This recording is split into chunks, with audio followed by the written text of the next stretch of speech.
What's up, everyone, and welcome back to Save the Game Media. Today we have our review of A Plague Tale Requiem. Game just came out last week.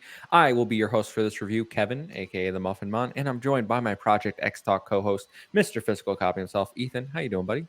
I'm doing good, Kevin. I just got back from Houston, Texas, about 3 hours away. Went to one of the biggest Renaissance festivals in the United States. We saw jousters. We were drinking ale from tankards poured by tavern wenches. There were jesters. There was a lot of good stuff. You know, a normal Tuesday for Sam in town. That sort of stuff. It was great. Yeah, it was a wonderful time. What do you think England's like? Exactly like that, right? Isn't that just a Utter reenactment of medieval chaos. Yeah. Exactly. Yeah, like we played in this game that we're talking about. I believe it's pronounced Renaissance Fair. Oh, Renaissance. That's a How I Met Your Mother reference for anyone. Yeah, but, I haven't watched that. I'm not a boomer, Kevin. Oh my god. Encyclopedia. Thank you. He gets it. The other voice you're hearing is Mr. IGN from our No Limits a PlayStation podcast. Sam, how you doing?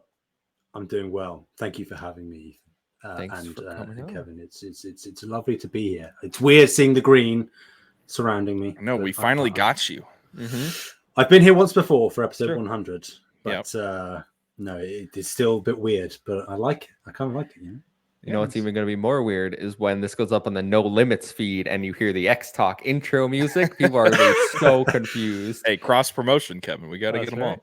That's right. Well, remember, guys, if you do like this content, please subscribe to the channel. If you're over on audio feeds, drop us a rating, drop us a review, whether that's on the No Limits feed or the Project X Talk feed, because it's going on both, because this game is available on both consoles. But if you leave us a 5-star review, we'll read it live on the show.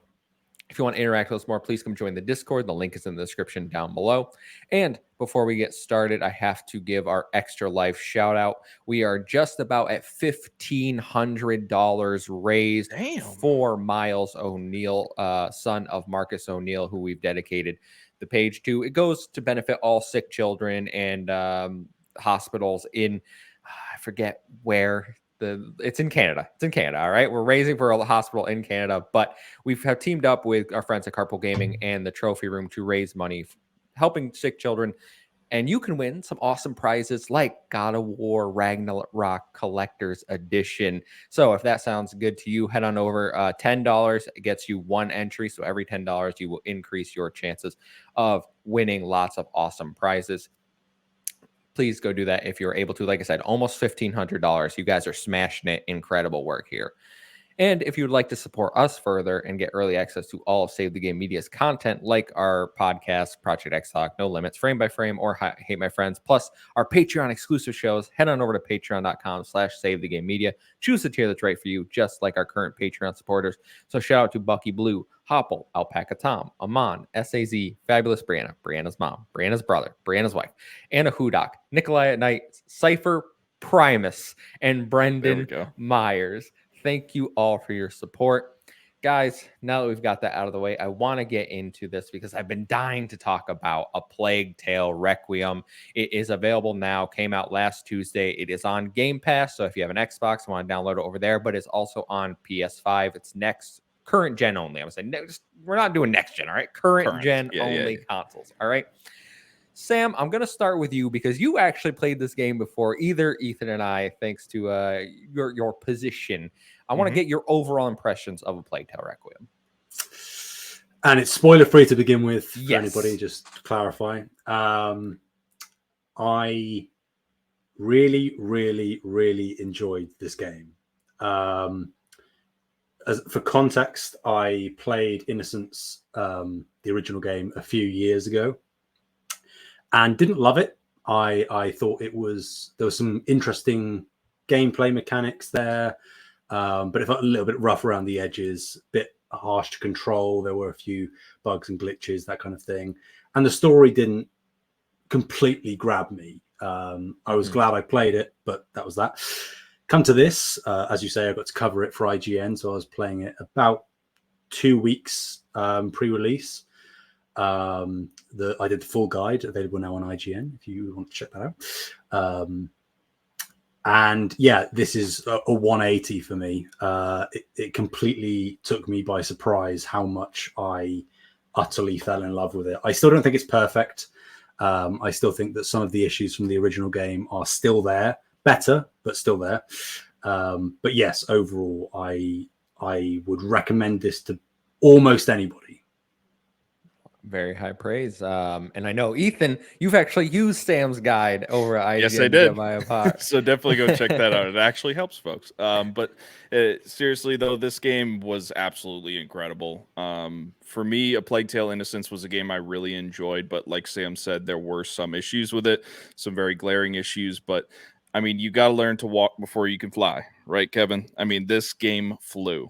This was a vast improvement on Innocence. The expansion of combat and how you traverse this environment, and everything was improved upon the original game here, and I absolutely adored it. I fell in love with it. I played this in probably 3 different sessions, and I remember, because when I first got the game, I was so busy with other things that all I could think about was this game. Like, God, I want to get back to Requiem. I need to get back to Requiem. Every waking second I got to play this game, and I was about to drive to Houston on Saturday morning, and so I stayed up until 4 a.m. on Friday night just to finish this game. I needed to see the ending of this. I needed to see this through, and it was totally worth it. This game blew me away, and I just absolutely loved it. Well, obviously I'm similar to you too, but probably higher so, because you're a fanboy for this guy. As I said, Plague Tale's #1 fanboy. Okay. Yeah. I played Innocence in 2020, actually. So I didn't play it when it came out. I learned about it, I think, through Alana Pierce was talking on a Funhouse video one time. She was telling Elise Williams to play it, and that's how I found it. And I was like, oh, that game looks pretty interesting. So I went and played it and absolutely fell in love with A Plague Tale: Innocence, so much that I've played it 3 times. I've gotten the 100% on Xbox. I've gotten the platinum on PS5. So it's a game I'm overly familiar with. Some would say a little too familiar with, but I absolutely adored the story there. So Requiem has been one of my most anticipated games since it was announced at that Xbox showcase. And even leading up to this, I was very much like, Game of the Year comes out in 10 days. Game of the Year comes out in 3 days. It was, and Sam was teasing me the whole time by posting little smiley faces. But this game blew me away. I thought this game was phenomenal start to finish. I think there isn't a single moment of filler in this game. And that's one of the reasons I really love these tight linear experiences. And I would say The Last of Us is actually a game that Ethan and I played for the first time last month. That's another experience where I don't feel there's any wasted moment in that game. From start to finish, The Last of Us Part 1 was an experience where I was like, okay, this is tight, and A Plague Tale: Requiem gives me that exact same feeling. You come back immediately with Amicia Hugo, and almost instantly you're thrown back into some sort of like chaos, even though it's 6 months later, right?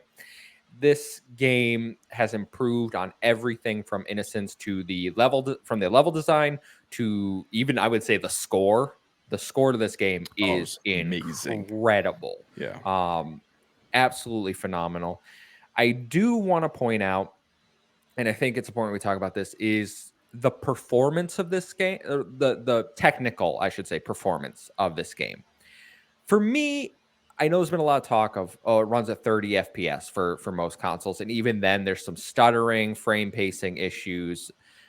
So I did play it on my LG OLED, so I was playing at 40 FPS with VRR. So my experience was probably better than most people are going to play this game at, and it wasn't really that bad.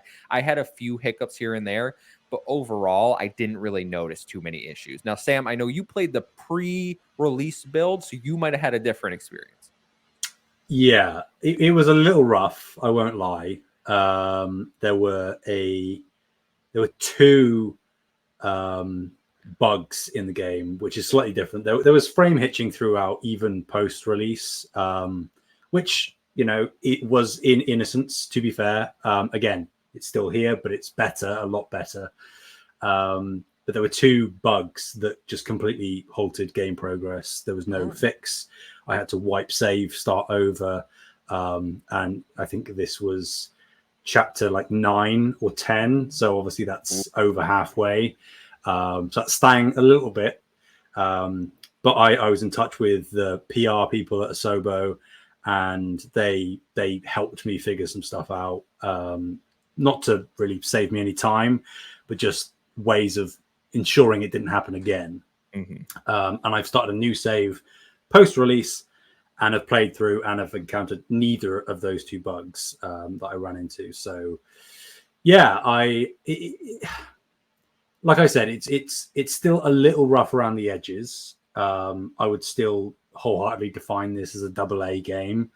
And there are the pros that come with that it is often more innovative and artistic feeling than most AAA games, but at the same time doesn't necessarily have the same level of polish. So, but that's not to say, like, if people are thinking about picking up this game, it does not run poorly.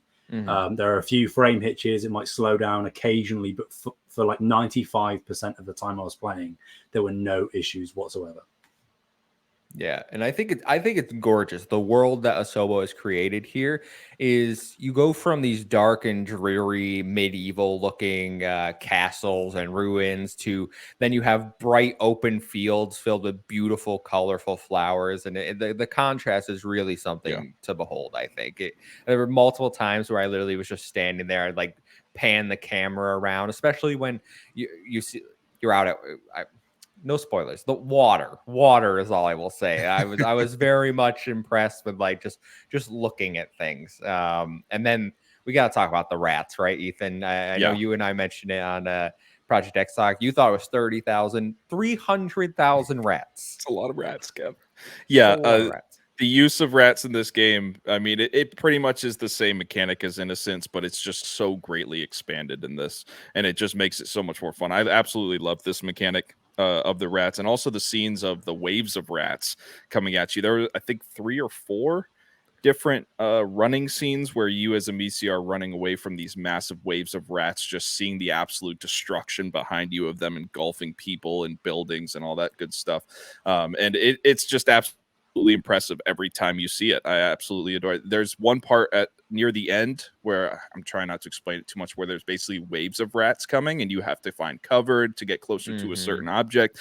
And I mean, that entire scene and sequence to me was just one of the most impressive things I've seen. I absolutely loved it. I'm like, oh, this is the coolest thing in the world. I almost wanted to stay behind cover just to keep watching these rats kind of flow through the different pieces of the environment. It was really, really cool. Yeah, I will say, if we're gonna talk about the rats, one of the new gameplay, I shouldn't say new, but they tweaked one of the gameplay mechanics that you had from Innocence, where Hugo can control the rats. And that's not a spoiler. That was in the marketing material. All right. So if you didn't know Hugo can control the rats, I don't know. I don't know where you've been. But I gotta say, guys, I thought this was gonna be much more utilized than it actually was. I used you basically get introduced to hit down and then right trigger and you can control the rats. And I used it for maybe a chapter, 2 chapters, and then you never use it again. Yeah, I used it when you were kind of forced to use it for the tutorial. Then I used it like one more time just because I was like, it was still fresh in my mind. Oh, I could use this. But then from then on, the only thing I used with Hugo was kind of the ping where you could see people through walls a little bit. But even that I stopped using because you can't use it in every single chapter. It's like they introduce the mechanic to you, then they kind of take it away for a little bit. And you're like, oh, well, I forgot about it. I'm just going to play this game like I played Innocence. Yeah. If you try to do his radar when there's no rats around, he's like, I can't do that. There's no rats here. Exactly. Yeah. Well, what's the point in this then? So it was a little frustrating for me, but I think, I like stealth games, all right, and I think A Plague Tale is one that is keeping the genre alive. It's one of the only ones we kind of have out there. I think Origami is another one. The AA space is kind of keeping the genre alive because Ubisoft is like Splinter Cell, but the new aggressive like crossbow you have, Sam. How did you think that it added to the experience?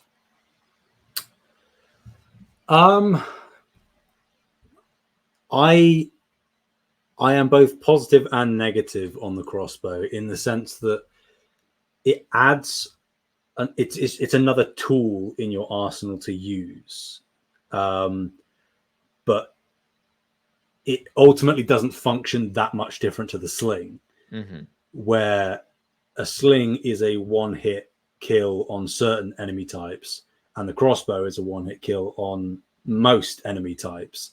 But the difference is that you have infinite ammo for the sling and very limited ammo unless you fully upgrade the crossbow so you can retrieve the bolts. Up until that point, you have to be very, very careful when you use them. And that's the issue that I find in a lot of games where you get like this super cool weapon or material or resource, and you're like, well, this would be awesome to start using, but what if I need it for an encounter further down the line? Yep. Which again, like if you are smart enough and you optimize what equipment you are upgrading, then it will become less of an issue quicker. Because that was one of the first things I did when I got the crossbow. I was like, well, I'm not going to upgrade anything else until I fully upgrade the crossbow. And then that means I essentially have unlimited ammo for it. But yeah, it's like kind of like what you said about the rats, where it's cool that it's there, but I was expecting it to be more useful than it was, because more often than not, I was just, going up behind enemies and clonking them on the head with a sling or setting them on fire or avoiding them entirely. I didn't feel that it gave me an option that was different enough from the sling and other combat encounters to really justify it. It's used in puzzles a few times, I guess, the anchor points and whatnot. But other than that, like, I don't know, I feel maybe more dynamic stuff could have been done. Like, for example, just before I go, when you use the ignifier bolts, you can set fire to wooden boards, other things throughout the game.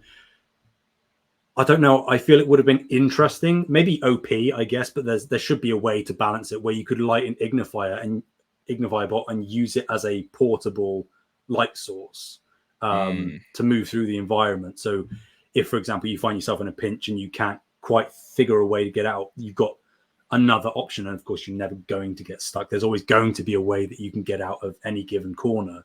But just that versatility not being there made it feel quite restricted in its usage.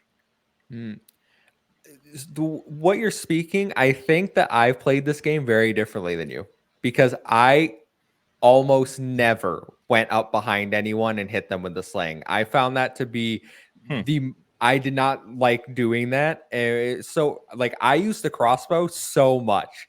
I'm on chapter 10 of New Game Plus, and I'm not using it now because I need to I maxed out stealth, so I need to do opportunism, which is alchemy, which for anyone that doesn't know, you have the 3 skills. You have a stealth one, then you have an aggression one, and then you have opportunism, which is alchemy. So like setting people on fire using your different chemical mutations. But the crossbow for me, I was mowing everyone down towards I was like the end of this game, they basically like got rid of the stealth once like the last 2 chapters. I was just like bang bang, like it was like a first person, not a third person shooter for me with the crossbow.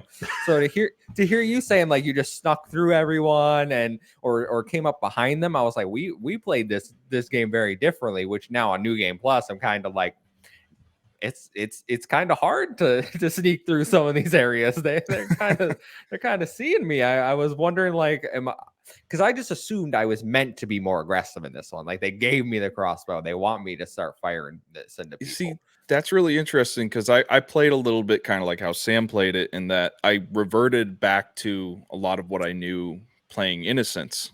I really played this kind of in the traditional sense that you would have played Innocence, and trying to creatively find ways to move through an environment with just the limited tool set that you have. And I think that was one of my favorite things about Innocence, is that you were so limited in your capabilities that you really had to get crafty with the environment and the tools that you had to get through it. And in this game, especially, that's exactly what I did. I hardly ever used the crossbow to take out enemies unless I was like really, really in a pinch and I had to get out of it, or I was forced to use it through getting through the level, like Sam said, the anchor points or something like that. But yeah, I pretty much stuck to sling and using tar this entire game. I feel like those were the 2 things that I use the most, and I love being able to sort of craft my way through these different levels using just the limited tool set that I had. I think that's a good I think that's a good example of the expanded combat then in this game that Yes, we all kind of played differently, because I was very much like luring people to grass and then chucking pots and burning them alive. Like I was kind of making noise to draw them over to me, or like running at certain points like, hey, come get me. Like I'm not messing around here. Because I don't know. Like I like the stealth mechanic, but they give you so many more aggressive options in this game, especially towards the latter half of it, where I'm like, what's the point in me like steadily going, especially at New Game Plus, because it's like ultimate difficulty is what they say, and I swear there's less resources, more people around or something, and they're just like, I see you over there. I'm like, no, you don't. No, you don't see me. But it's a whole thing. So that's awesome. That's very cool that we all played different ways. Is there anything else you want to highlight before we jump into the spoilers? One other thing I'll Okay. say for people who maybe want to play it, again, it's not quite ironed out in terms of design, or at least not the way that I played. There is an upgrade for your equipment where you can. I think it's the max upgrade. I can't remember what specific piece of equipment it is that you're upgrading. I think it's the tools, just the basic tools thing. But the last upgrade is you don't need tools to upgrade your equipment. Yeah. Now I was like, that seems really useful, which it is. Mm-hmm. But the issue is that most of the major chests throughout the game are holding tools that you typically get one per chest that you can use to upgrade the rest of your equipment. The problem that I found is that if you upgrade all the way to that and you don't need the tools anymore, they essentially become inconsequential and you don't gain anything from them. They don't convert to pieces.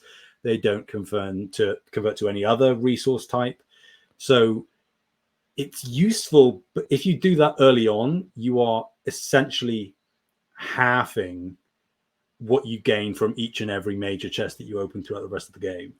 So if that's not an issue, and it didn't prove to be an issue, it's just a bit of a weird design that they don't convert, because I would have thought that if they were going to convert to anything, pieces would just make sense. Like if you don't need the tools, you can use them for the pieces, which you will still need to use to upgrade your equipment. So they don't convert to pieces, because I swear, because right now, because I have obviously everything upgraded, and when I find a tool, it says hold Y to recycle, and the bar fills up. Interesting. And I swear, like I'm pretty sure it gives you one piece now, so still like not really that useful. But like maybe that's a difference from pre-release to release, because pre-release there definitely wasn't a conversion. So yeah, because I remember recycling like bolts and stuff when I had a full inventory. Because it's okay. Yeah. That's because that's another skill you have to get, is to be able to recycle excess materials, and then that transfers everything to pieces. But it is like one piece, so like you can lose it. It might be a cost analysis. Is it was one tool really worth one piece, or should I focus on keeping the tools and leveling other stuff up? Because the one piece, the one piece, yes, Luffy, monkey D. Luffy's coming, but I don't know. You can't upgrade everything in one playthrough. That's all I've learned. Because I was missing 2 upgrades, and then you can't upgrade all the skill trees either in one playthrough. No. You have to do New Game Plus, which is kind of something that annoys me, because they did this in Innocence too, where if you do chapter select, they revert you to what you had at that moment. So like, even if my skills are like, if I don't max out opportunism in New Game Plus, I'm going to be very angry, even though I'm like, I'm this close and I have 6 chapters left, so I think I can do it. But it is very much like, if I don't get it somehow, I have to play through again and only do opportunism, which opportunism is the hardest one to upgrade, because sometimes it counts as like aggression, because it Yep. just the way it's designed. It's not a great little system there. I wish that you could just jump into a chapter and keep everything that you've had. Yeah. So just a little nitpick there. Sobo, if you ever make a third game, please take that into consideration this time. Okay? But with that, we will go to our spoiler review. I don't think we're going to go through the every chapter by chapter. We'll probably just hit the highlights and give the general overview. But if you haven't played, go play it, come back, listen afterwards. So this is your last warning. Spoilers are in effect in 3, 2, 1. Guys, we got to start at the end, right? Like, how could they do that to us? How could they? For anyone that's made it this far and you've beaten the game, you kill Hugo at the end. Yeah. You pull out. He basically is consumed by the macula, and he's unsavable, right? So Amicia makes the hard decision to pull out her sling in slow motion. Yeah, that was rough. Swing it in slow motion, lock onto this little boy's head, and then murder him. Throughout the entire game, every chapter, every sort of progression with Hugo's story and his disease or curse, whatever you want to call it, I feel like the game is sort of hinting at, like, Hugo's not going to make it. Everybody in this world knows Hugo's going to die except for Amicia. Amicia is still feverishly saying that she's going to save Hugo, do everything she can to save Hugo. And I think the ending is very much confronting you as the player, saying, you are Amicia. You thought the entire time Hugo was going to survive. Because honestly, I thought they were going to keep Hugo alive. The whole time I'm like, yes, we'll just get to the pond. Hugo will be saved. Or yes, I'll get this Magister. He'll save Hugo. Like, the whole time I'm really attaching to Amicia's character, being like, yes, we're going to find a way to save Hugo. And at the end, it's just kind of confirming what you always thought of in the back of your head. Like, Hugo's probably not going to make it through this, especially once you start hearing about the stories of the previous, Heroes of the Macula, etc. And you're like, okay, I kind of see where this is going. And then at the end, it really just confronts you with it. And I thought it was really well done. I thought the story ended very well. Obviously, it was really sad that Hugo died, but I think it was the right way to end this story. Sam, thoughts? Yeah, it's one of those things where it's inevitable, I think, that it was going to happen. Because if they decided not to kill Hugo, there isn't really, and if they didn't kill Hugo, therefore you would assume that they cured him of the macula. That doesn't really allow much narrative runway beyond that point. Because what are you going to then say? Oh, it's come back, and you for God's sake. And it, again, like Ethan said, the entire game, time after time, chapter after chapter, it is reminding you that regardless of how good things are, how things are looking up, this is the moment, this is everyone's happy, it just isn't going to happen. Like, you are just fending off the inevitable. And like, again, what Ethan said, looking at the previous character, carrier and protector, Aelia and Basilius, you encounter Basilius in chapter 11. He's sort of chained up, dead, obviously long dead, in the heat of this nest, and Hugo is like, this is what's going to happen to me. And it does. Like, that is what happens to him. Obviously, Amicia kills him before he can get to that point, but he is, ensnared in this massive gelatinous thing at the end.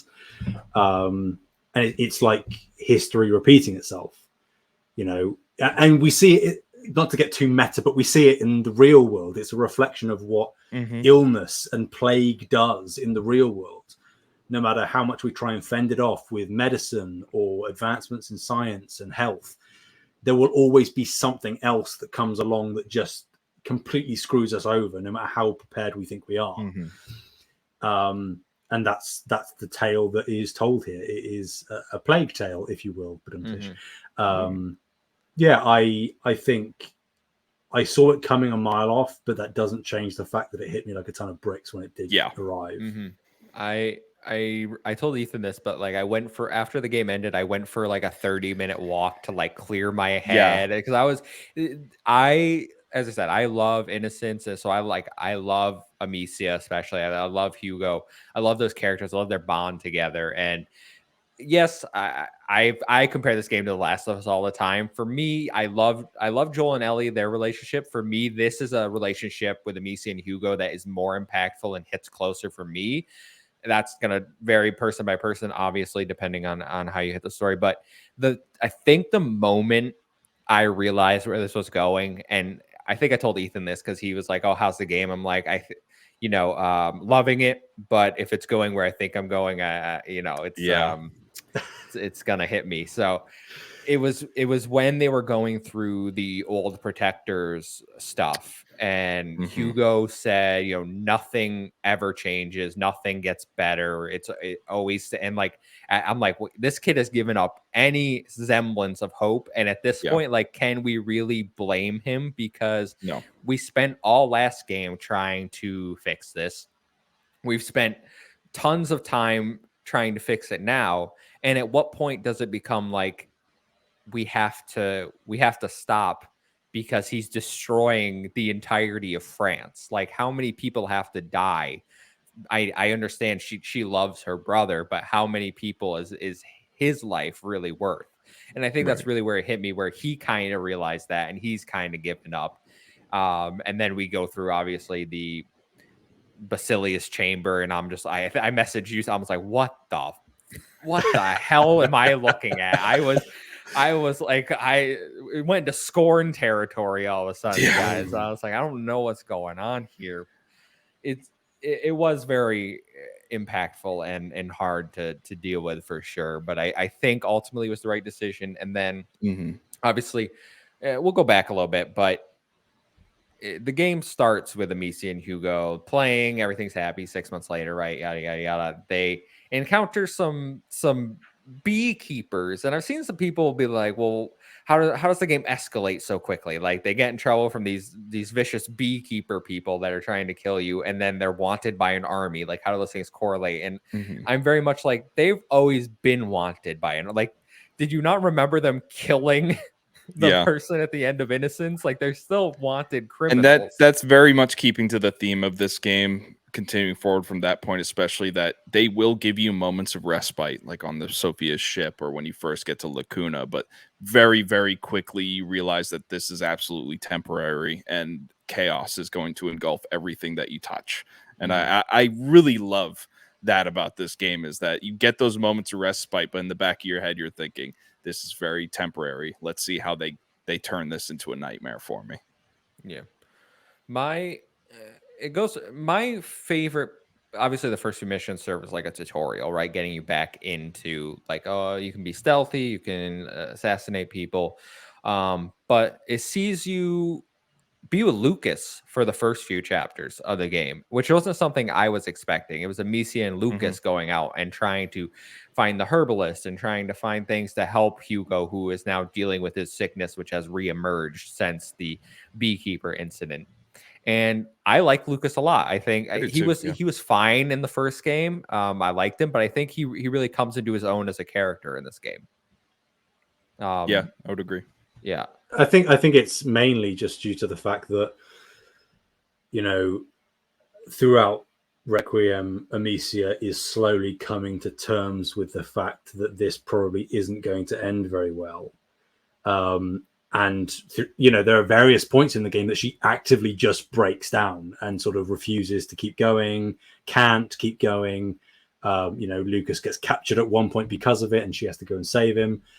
And Lucas sort of becomes that emotional support. So like he was kind of extraneous in the first game, where he was there and he was another character, but he didn't really add all that much.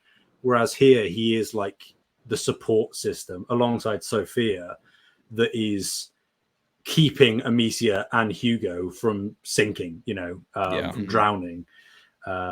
Unfortunately, actually no, it does, because I think he does ultimately save Amicia. Like he helps her make that final decision. And though we don't see him in the epilogue, I can only assume, obviously he went back to studying, but I can assume that they are still in touch and whatnot. So I'm interested if they do a third game to see what part he plays, because I can only imagine it's going to be even more instrumental than here. Amicia is very, like you said, she has some mental breakdowns, and we see that one right in the first few chapters, where one of the parts after replaying that is still pretty impactful is when she is like, I'm gonna take on this whole army by herself. You're in that little room and she just starts slinging everyone in the head until she gets knocked out and they get captured, right? But the thing she is screaming, like she is just like, I'm gonna kill every single one of you. She kind of loses her mind in the afterwards. She's like, I feel my mind slipping. I don't know what's going on. And it's not something we really saw from her in the, like, she was more, I care about Hugo in the first, but she wasn't like a bloodthirsty psychopath, which she kind of was like started the game. I'm like, what's going on, Amicia? You all right here, girl? And that's exactly what we see with Hugo. Like, as the macula takes hold of him more, he becomes more and more aggressive and bloodthirsty. He just wants, obviously, after Beatrice dies, he just completely lets loose. And it's interesting to see that sort of diametric opposition between Hugo and Amicia, where even though she isn't actually physically affected by the macula, it is still always there. Like it's something that is slowly growing within her as it's growing within Hugo.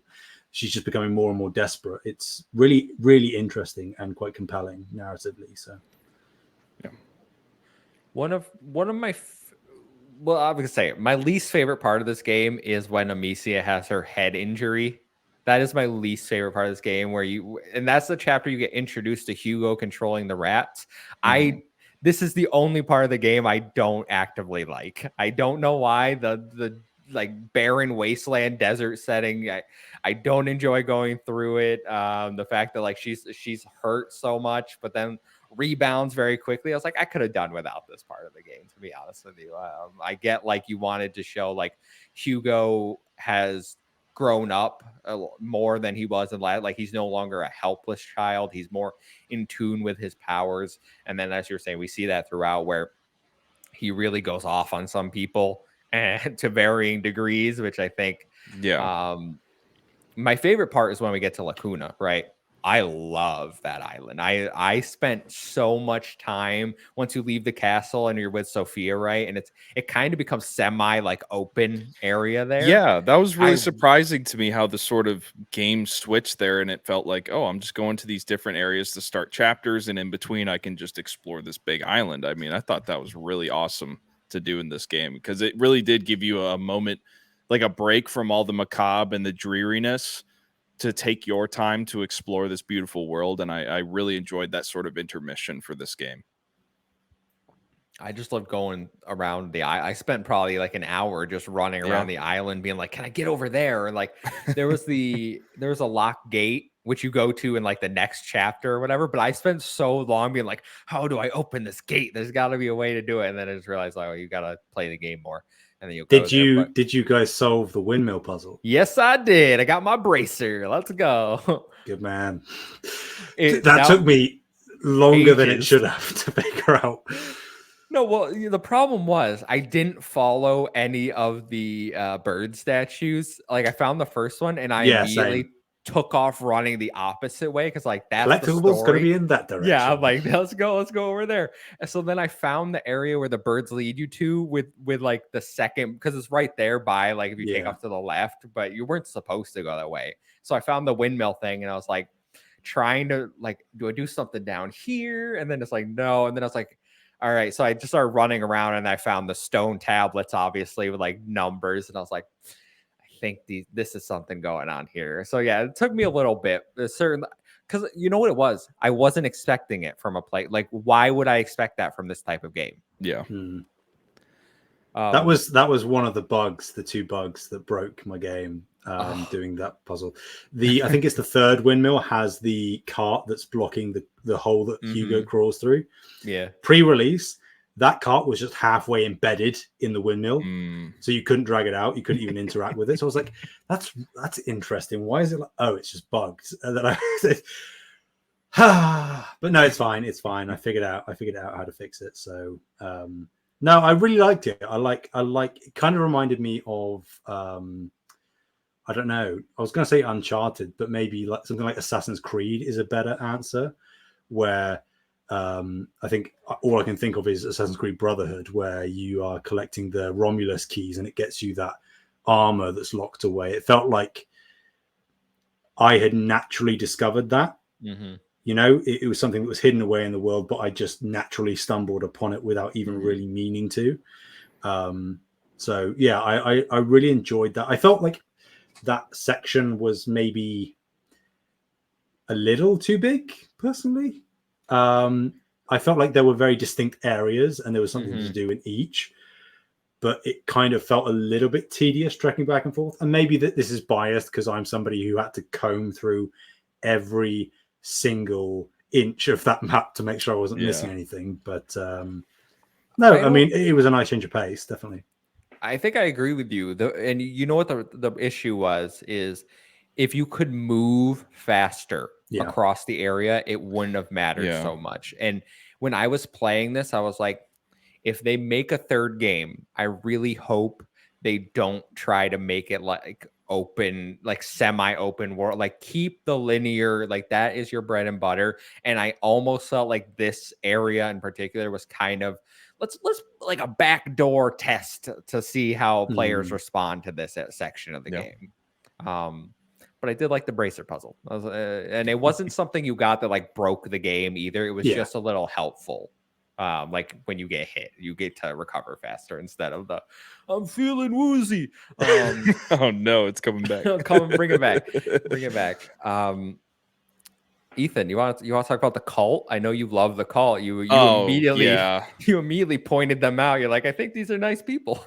Cult stuff in media is like one of the coolest things for me, whether it be like horror movies or anything. I remember that uncomfy feeling right when you get to this island, how everyone's just way too happy, way too upbeat. And I knew from the get-go after landing and being introduced to that first woman that walks up to you on the pier and she's talking about the child of embers and all these things. I'm like, this is not going to go the way I thought. Because up to that point, I really did think that there was some sort of healing property on this island that I could find and try and save Hugo.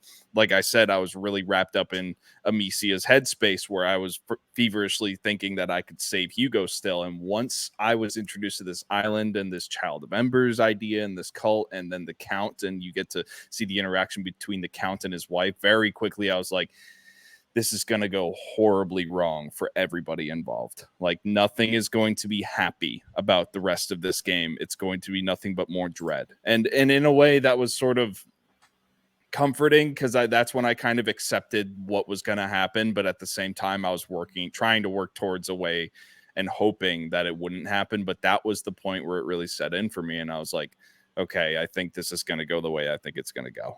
And I thought that was really well done. I absolutely loved it. I loved the festival. I loved the town you were in. I loved the archways of flowers and the kites and the music that was in the background of this. I mean, it gave such good like Midsummer vibes, which is a really great horror movie that I enjoy.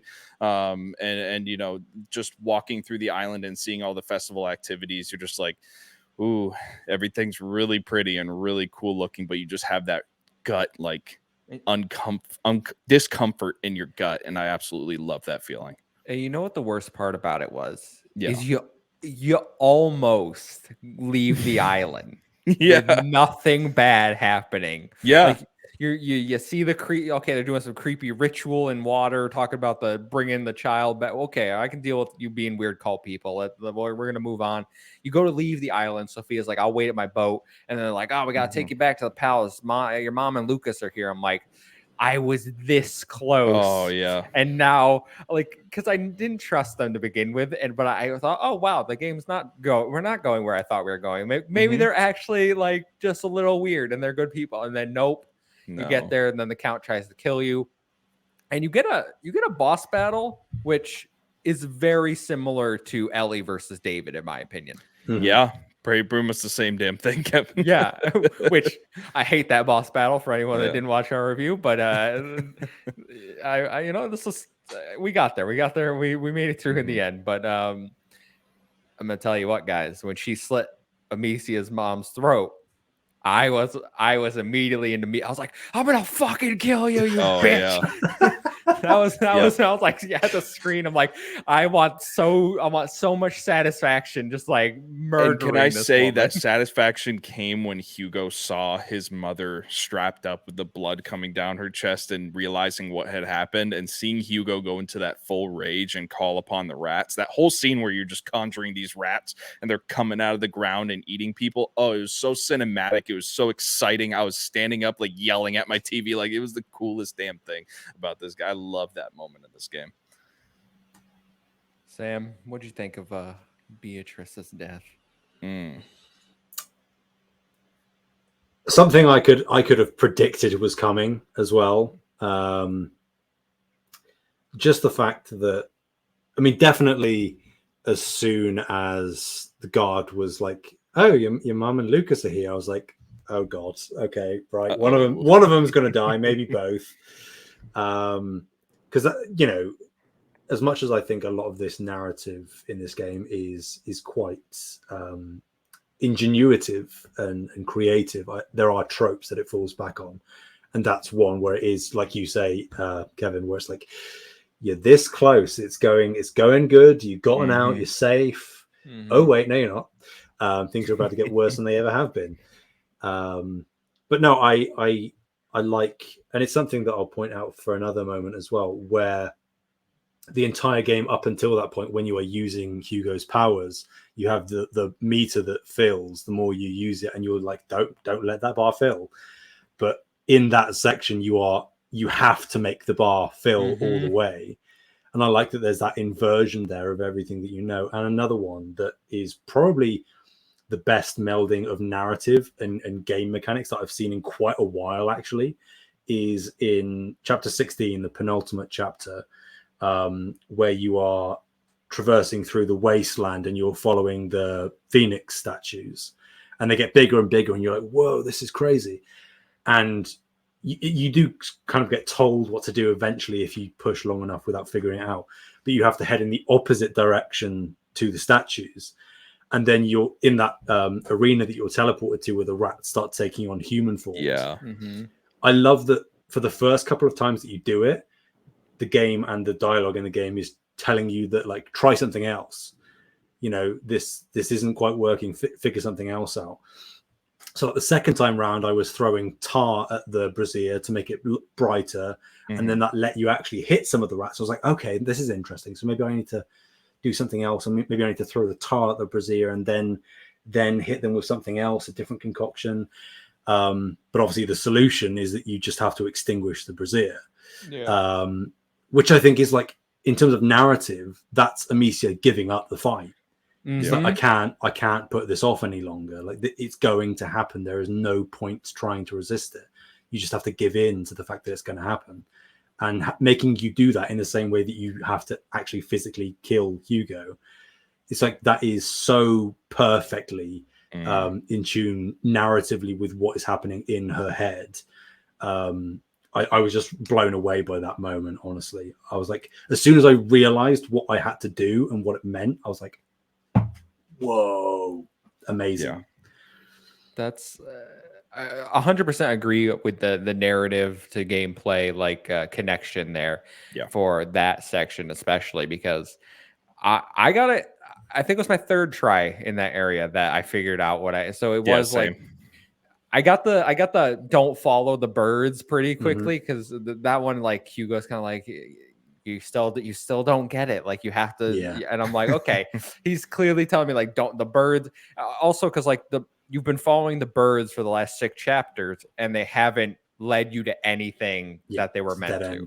Yeah. So in my mind, it was like, okay, I'm just gonna run off in a random direction, and then you it could be any direction. But I was very much like, oh god, these giant rats are coming, flinging fire at them and, like, taking them down, and then there's just too many at a certain point. I was like, all right, that didn't You work. see, at first I thought you were just supposed to give yourself up to the rat people, That's and what I I was did the like, just second give time. yourself into the rats. And then it was like, no, I'm like, what do you want me to do? That's what I did the second time. I just stood there and let them take me. Yeah. And then I'm like, all right, I guess I'll put the fire out because of that. In my mind, I was like, she's giving up. That's Right. what we have to do. So for Yeah. sure, but like you could go, Ethan. Real quick, to talk about narrative, what kind of leads up to these moments that you guys are talking about is the theme throughout the game where it feels like Amicia is just making the same mistakes that everyone else is making throughout the entire game. She's letting her aggression get the best of her. She's refusing to listen to reason. I mean, this is what she was talking about throughout the entire first game and the second game, that these soldiers are monsters. All they care about is killing people. You know, they're not doing the right things. And there are sort of times during this game where they confront you with the humanity of the other people that are a part of this world. And Amicia is very cold and callous towards those characters and really doesn't care about them or their feelings or anything. And it kind of confronts you with that fact that Amicia is just as bad, if not worse, than some of the other people that are part of this world. And she continuously makes the same mistakes. And it takes other people like Sophia and Arnaud and Lucas to try and prop them up and help them out to save them from their own, mistakes. And I love that whole narrative and how she kind of turns that around at the end and realizes, like, I'm just like everyone else. What you guys were saying, I just need to give in. You know what I love is when you're with like Hugo or Lucas in a combat scenario and you can stealth through. But I got this a lot in my first playthrough because I maxed out the aggression thing, was when I would kill everyone. And then they'd be like, we didn't have to do that. They would call you out and be like, you're literally just killing to kill. So it was like Asobo very directly was like, they drilled this into you, this narrative of like you don't have to do these horrible things. And they brought back the which I'm pretty sure this is a trophy in the first game too, the Mercy Trophy, where you can choose to save one of the guards, which I did the first time. Second time I firebombed him and watched him burn. But I didn't need the trophy anymore. Time to die. But it was very much it gave you that one moment where it's like, but even then they draw the line. It's like, we shouldn't have trusted him. You can't trust anyone in this world, where it's like, it's so dark and dreary. It was almost, it's they just make everything kind of depressing, which is the point. But not, they always give you that there's a glimmer. huge inspiration from The Last of Us. We've talked about how The Last of Us is very much the inspiration for a game like this, and I felt the same way playing The Last of Us, where it's like, oh my god, I just can't get a break in this game. Everything is miserable. I don't know, too many zombies, Kevin. Too many zombies. Just saying, if you want to be miserable, go play the Last of Us Part 2. Last thing I want to talk about is Sophia and Arnaud, however you want to say his name. I was disappointed they didn't bring back Millie from the first game. That is my number one thing, because Lucas came back, and I just assumed it was I shouldn't have, maybe, because she shouldn't really have a purpose to come back. Like, she's a thief or what. Like, her brother died in the first one. She got revenge. Like, her storyline came to a good conclusion in the first one. But in my mind, it's like, they're friends. Like, she'll come to help, and it's really no need except like fan service. But Sophia, I think, was a great addition. I wasn't a super fan of her like the first time I met her, but she grew on me the more, like, when you learn certain things. Like, she had some playfulness to her, like her playing with Hugo in the water, or like being scared of heights and stuff like that. Like, she really grew on me. And then Arnaud, who gives you that head wound and makes you play the worst part of the game. I liked him. I liked him a lot. And I knew he was very sweet for up until the point where he sort of betrays you. And I knew he was going to die. And then he was sweet again. Betray us that badly. I think everyone, overreaction, right? Like, Amicia, you're being a bit of a hypocrite right here, because if this was someone else, you would have been like, we're going to kill you now. I think that kind of is a narrative way of showing how hard it is for Amicia to trust people and how quickly she's able to push people away. I think that was sort of a mechanic to drive home that point of the character. But yeah, I see what you're saying. Yeah. So sucked when he died. Very reminiscent of oh, what was his name? The blacksmith from the first one who gets shot full of yeah. arrows. Yeah. As soon as they were like, you can tell him to go fight people, I was like, I've seen this before. I know That how was this really game nice, ends. I will say though, Sophia probably my favorite character in this game, besides obviously Amicia and Hugo. But I remember those couple chapters where it's just you three going through the different level. I think it's like chapter 9, 10, and 11 or something like that. When you're on Lacuna and it's just you three, my favorite chapters of the whole game. I absolutely loved just having her and having the conversations between her and Hugo, her and you. She was a great character in addition to this game. I loved it. She's kind of like, we're on a Project X Talk screen, so I feel like it's blasphemy, but she reminded me a lot of Chloe from Uncharted. If people listening or you guys have any context of that, she's a very witty, headstrong woman who can get stuff done, and she kind of like anchors the rest of the characters. Maybe to bring it to X Talk terms, a little bit of Cortana type of character in here. I guess, yeah. Kind of fulfilling the same kind of less role. holographic, but yeah. And I think I liked Arno, but at least that's how I say it. Arno. I think the D is Arno, silent, but maybe who cares? He's dead. I liked that Sophia actually stuck with you for the rest of the game, because obviously Arno, after you arrive at Lacuna, kind of disappears for a long time and then comes back a few chapters later, whereas pretty much throughout the entirety of the game, from the point that you meet Sophia, with a couple of minor exceptions, she's with you throughout, and with that she kind of becomes more core to the group than Arno does. And obviously Arno sacrifices himself for Amicia and the others. But yeah, I'm with you, Ethan, that Sophia to me was like, well, you're pretty much my favorite now. I just like that she was at the same time both incredibly strong and intimately vulnerable at the same time. I think that's a testament to the character work just across the board that they've done in this game, but particularly with her. I was a little sad that in the final act they give this little like rousing speech of like, we're gonna go get him, and then they fall down and she immediately breaks her leg. Like I feel like I was watching the Family Guy thing of Peter falling over, like like, and then she's like, I can't go on. I'm like, we just agreed that we were all going, but that was a weird choice for me to sideline her like that. I will say, last thing, there was a moment there.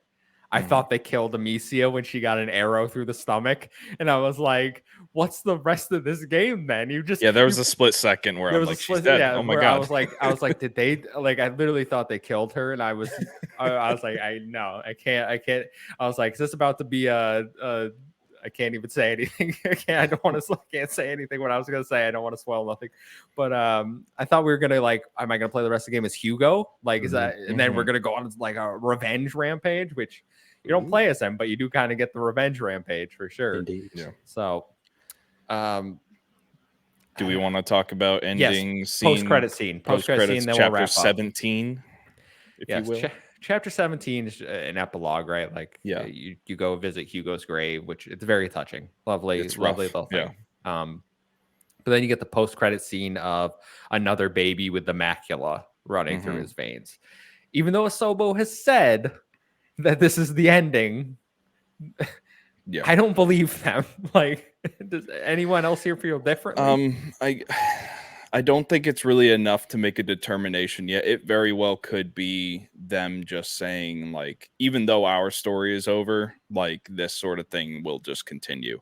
Or it could be their way of actually just, teasing a third game with either it's going to be her finding this baby and, maybe becoming its protector or trying to guide its protector forward, or it could just be, are we going to see a completely different story removed from Amicia and Hugo?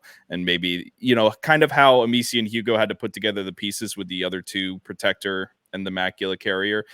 I don't know if maybe a third game could be putting together the pieces of Amicia and Hugo's story with a different set of characters. That would be interesting. I don't know. I don't think there's enough to go off of here. I think it's all pure speculation at this point, but I think it was a great way to sort of like get my juices flowing, to get me excited for what Asobo's going to do next.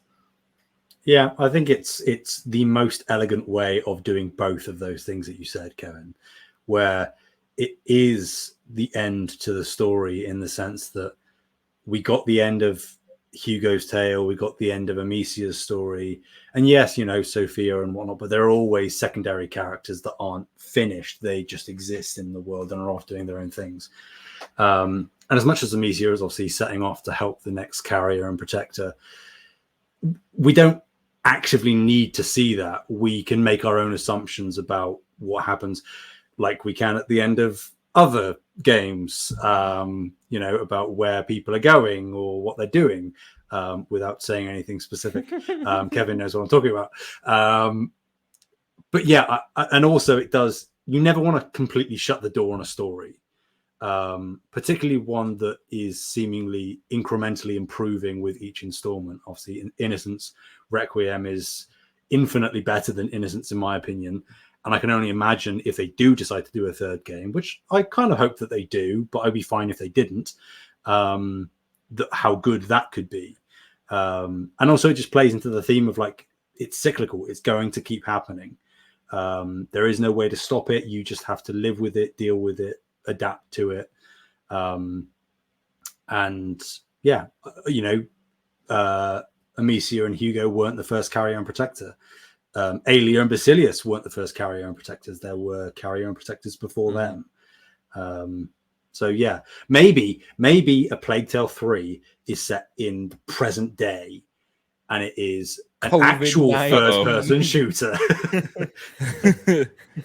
Oh yeah, Kevin, that was a point you brought up to me when we were talking on Discord a little bit, how this sort of plays along the lines of actual plagues in history. I'm sure. Yeah. So I'm okay if they don't do a third game, even though I would love for them to do a third game. But I also, you run the line of running an IP into the ground, right? Like we see, like, how many times can you do an Uncharted game? How many times can you do a Last of Us? Like we want new ideas. It doesn't mean they need to abandon this style of gameplay, this style of game. But I'm completely okay if Asobo's like, okay, our next game is going to be another third-person over-the-shoulder narrative game, but not a Plague Tale. I'm also okay if they're like, we're going to make a Plague Tale 3. But it does leave it open where we obviously have a new carrier. We don't know when this baby was, like, we have no context besides a baby was born with the macula. And I've seen this, Ethan, is what you're referencing, was they talked about the Justinian plague, which in history, and that was caused by a macula. They're obviously going through their plague right now, which is the macula. And then I believe the next like historic plague is about 70 years later. So obviously if they continue like tying the games to actual plagues in history, then Amicia really can't be the character to go for that baby, because she's an old woman at that point. Like, she's probably dead at that point, if we're honest. Like, it's medieval times. If they decide to scrap that and it's just like, okay, we're just going to make our own like history timeline, it's not going to connect to an actual real life plague, I'm completely fine with that. It doesn't need to. It's cool that the first two kind of did, but they can make whatever they want.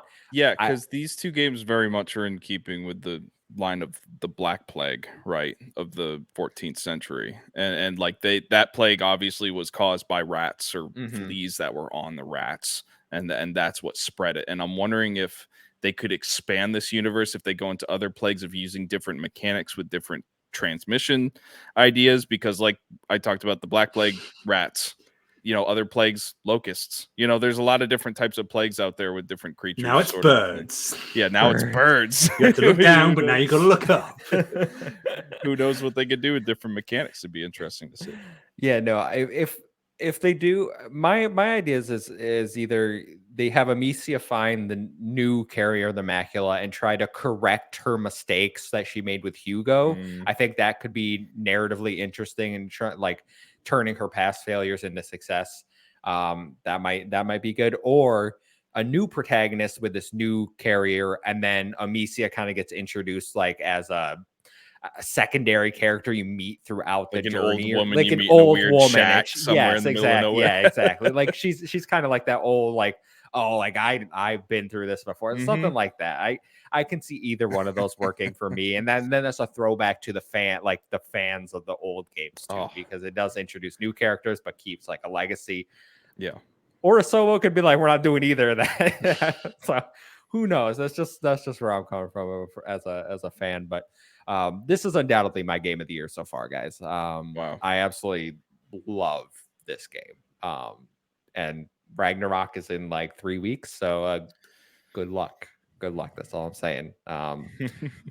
Listen, all I know, previews are out, and it's more of the same. Who knows? Who knows where it's gonna land? But any closing comments, guys? Just an incredible game. If you got Game Pass, go play it. There's no reason not to. It's absolutely incredible. And I would incentivize people who maybe like me and Ethan didn't fully click with Innocence, as much as this game is very much similar and has a lot of the same gameplay loops and whatnot. I think the narrative alone in this game is strong enough to help you see it through. I think this narrative is worth experiencing. Obviously, if you've gotten to this point in the video, you've already played it or don't care. But even if you don't care or you haven't played it and you do care, but you're still watching for some reason, I think there's still enough in there that we haven't actively spoken about that is worth experiencing. Yeah. So especially if you've got Game Pass, there is no reason not to play this game. Yeah, the impact of some of the moments that we've talked about alone while you're playing, incredible. Absolutely incredible. Left me speechless in multiple moments. Wonderful. For sure. But also, if you don't have Game Pass, this game's well worth $60. I would have paid for this game. That's 100%. Why do you not have Game Pass? You're crazy.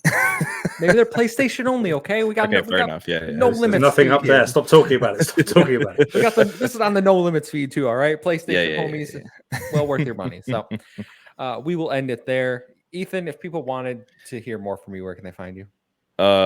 In the Discord, if they wanted to hear more from me. If you want to play games with me, White Sea Deer 1 on PSN and Gravy3448 on Xbox. Sam, where can people find you? People can find me on Twitter at Sam Heaney. That's Heaney. And you can find me at the Muffin Mon. It's a 1-7I to 0-7A. Follow us at Save Game Media to stay up to date with all of our latest videos, podcasts, reviews, with everything over there. We tweet it all out. You make sure you're following us. Until next time, we will see you. Goodbye.